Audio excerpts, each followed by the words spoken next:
High, welcome back to a mini vlog. আজকে সকাল সকাল রেডি হয়ে বেরিয়ে পড়েছি। ইম্পর্টেন্ট কিছু কাজ আছে। প্রথমেই গেছিলাম ব্যাংকে, তারপর গেছিলাম পার্ক স্ট্রিটে। আর এখানে কেন এসছি খুব তাড়াতাড়ি জানতে পারবে।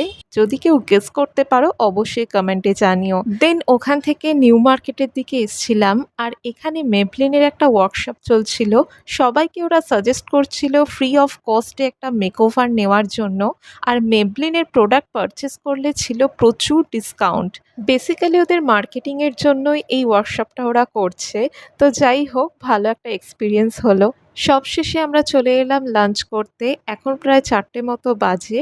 আর আজকে আমরা এসেছি নিজামে। আমরা নিয়েছিলাম তন্দুরি রুটি আর কড়াই পনির। আমি তো এখন চেষ্টা করছি বাইরের খাবারটা একদমই অ্যাভয়েড করার, কিন্তু বাইরে আসলে টুকটাক তো বাইরের খাবার খাওয়া হয়েই যায়। এদিকে আমাদের যা যা কাজ ছিল সবকিছু কমপ্লিট হয়ে গেছে। ভিডিওটা ভালো লাগলে প্লিজ সাবস্ক্রাইব মাই চ্যানেল।